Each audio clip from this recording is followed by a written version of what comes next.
Yuk, subscribe yuk.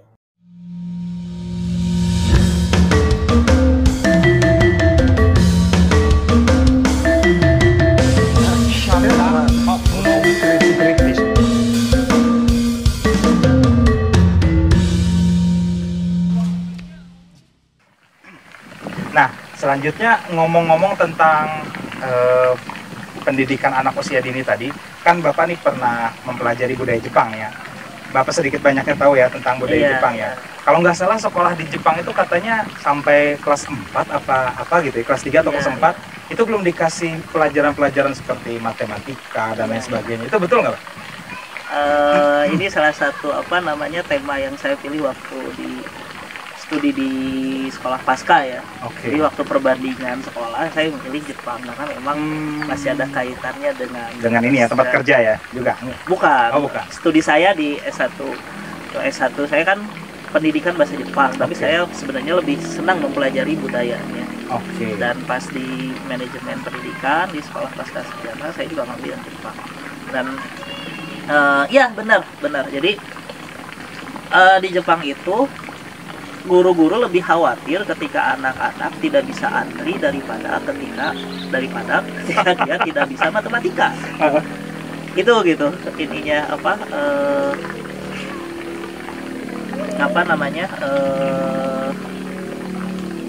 yang diajarkan gitu.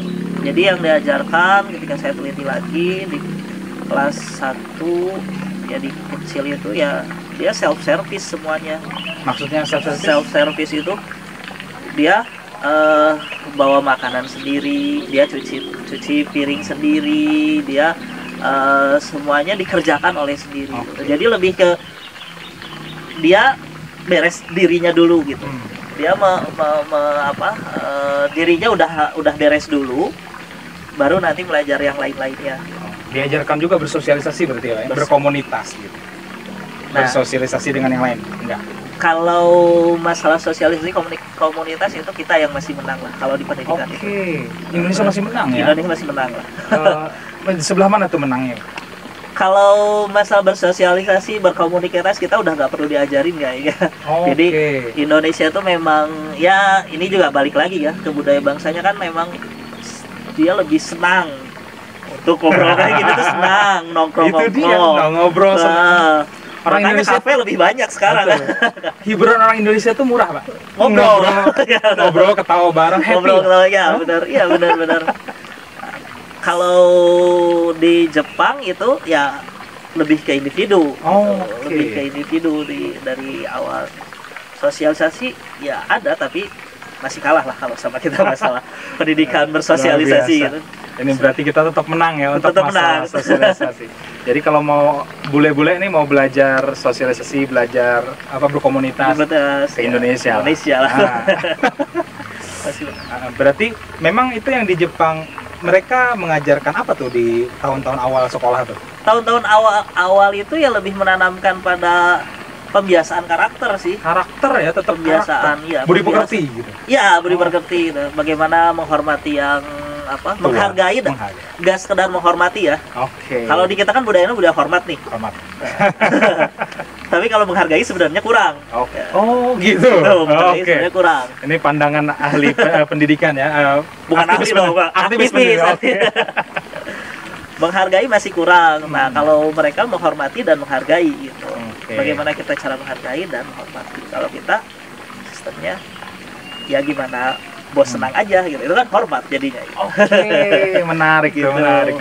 Jadi selain tadi diajarkan ke yang lebih tua, apalagi tuh di budaya Jepang? Budaya Jepang itu ya dia bantu diri, terus kebiasaan karakter. Berarti mandiri ya, diajarkan mandiri sejak awal. Mandiri sejak awal, terus berinteraksi gitu ya. Ya mungkin Kang Janu udah pernah ya, Kang Janu di sini ya. Nah, Kang Janu lebih dalam lah masa itu. Di Jepang itu kan gak kayak kita ya. Jadi pride-nya tuh lebih betul.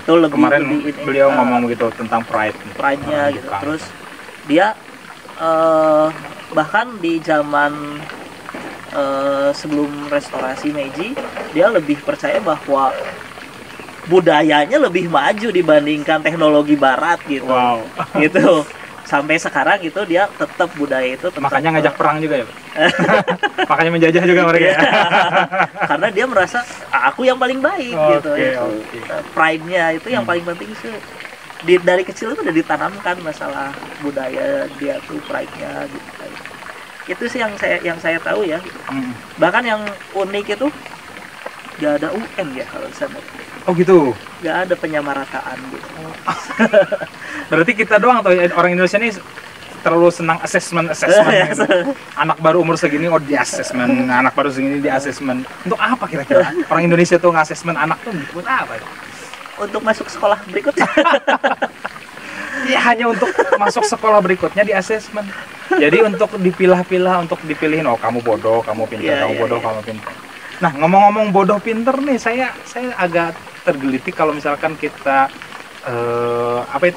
tentang ada satu orang budayawan, tapi bukan cuma budayawan di Indonesia. Di meme di Facebook saya suka lihat itu. Mereka cerita tentang bagaimana kera disekolahkan menjadi kuda. Iya. Bagaimana gajah disekolahkan menjadi ikan. Bagaimana semua binatang-binatang itu harus bisa berenang.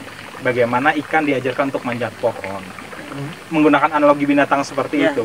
Pada tadi yang kata Bapak bahwa semua anak itu khas. Semua anak itu unik, spesial. Nah itu kalau menurut kacamata Bapak sebagai aktivis pendidikan, kira-kira tuh ada nggak sih solusi atau jalan keluar ke arah sana? Atau satu konsep tertentu untuk memfasilitasi itu? Kalau di kita sih udah jalan ya. Di sini udah? Di kita udah jalan. Jadi dari dulu tuh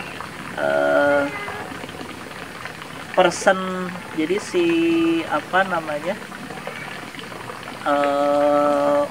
melayani anak, bukan melayani anak ya, memberikan pelayanan pendidikan terhadap anak itu person by person. Jadi kita observasi itu person by person. Terus ke orang tua juga aktif berbicara, berkomunikasi anak di rumah itu kayak gimana. Wow. Jadi kalau kita bagi rapotan nih, kalau misalnya zaman saya dulu, bukan sekarang, mungkin sekarang udah gak kayak gitu ya mungkin. Zaman saya dulu masuk ke SD, gurunya yang berbicara, kan ya, ibu, anak ibu nilainya segini. Ini anak ibu teh baung, anak ibu teh nakal gitu di sini. Ini guru yang berbicara.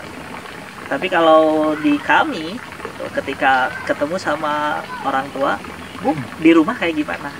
Ketika bagi rapotan, di rumah kayak gimana? Karena kami mah sudah tahu masalah dia di sekolah. Betul. Di rumah seperti apa? Kita cocokkan datanya. Oke, ternyata ada kecocokan nih datanya. Oh, baru kita tahu. Ini anak tuh punya keminatan, kecenderungan ke arah sini. Lebih baik dikembangkan di arah sini. Betul. Gitu. Ada counseling ya. Ada counseling gitu. Tapi kan untuk menuju ke arah sana berarti gurunya juga harus satu visi. Betul, guru. Berarti ada pelatihannya dulu lah ya, atau? Iya. Jadi ada pelatihannya terlebih dahulu gitu. Jadi si guru ini yang pertama ya sebenarnya udah benar sih, kalau secara teori di negara kita itu udah benar ya. Guru itu harus punya 4, bisa disebut guru itu harus punya 4 karakter. Yang pertama dia punya 4 kemampuan, punya 4 skill lah. Yang pertama dia punya kemampuan psikologi, pedagogis. Ya, dia paham tentang tumbuh kembang anak. Dia punya pribadi yang baik karena dia kan menularkan teladan pada anak-anak, kepribadian. Terus dia punya sosial dan profesionalitas. Sebenarnya secara teori udah benar. Betul. Tapi asesmen yang di asesmen menjadi guru bersertifikasi itu ketika dia menuntaskan, kalau di tahun-tahun sebelumnya itu UKG. Uji kompetensi guru. Dan isinya apa? Ngisi soal. Ngisi soalnya apa? Soal-soal anak. Lagi-lagi Asesmennya tidak ini. Makanya sekarang kan ya dengan menteri yang sekarang, ya mudah-mudahan ada perbaikan ya. Saya selalu berharap tiap ganti menteri selalu ada perbaikan gitu. Kan sekarang si asesmen pun dirubah menjadi PPG yang kita jadi harus sekolah lagi gitu. Betul. Jadi memahami lagi gitu bagaimana cara mengembangkan profesi kita. Nah, termasuk di sini itu guru-guru dibekali lagi itu, diingatkan lagi tentang pedagogis, dan tambahannya dia diberikan pengetahuan mengenai minat dan bakat. Minat dan bakat. Kan kita banyak ya toolnya ya. Kalau saya boleh golongkan ada 2 deh di Indonesia, itu ada yang minat dan bakatnya berdasarkan apa namanya, Fisik. berdasarkan perkembangan lingkungannya. Oke. Jadi anak ini apa ya, behavioral namanya, Oke. behavioral. Jadi anak ini berkembang melihat lingkungannya. Nah, keminatan dia tergantung lingkungan dia. Ada yang seperti itu, dan ada juga yang melihat dari dirinya, dari si anak ini. Anak ini sebenarnya punya apa? Punya modalnya dia tuh apa? Gitu. Otak yang paling dominannya tuh apa? Gitu. Nah, ada yang mengembangkan dari situ juga. Gitu. Jadi lingkungan dia si orang tua menyesuaikan lingkungan. Gitu. Kalau yang satu lagi lingkungan dulu yang dikondisikan. Gitu. Baru anak mengikuti dengan caranya dia. Nah, itu yang kita berikan pengetahuan. Kalau di sini lebih pada masih behavioral sampai sekarang. Jadi observasi secara lingkungannya, orang tuanya di rumah gimana,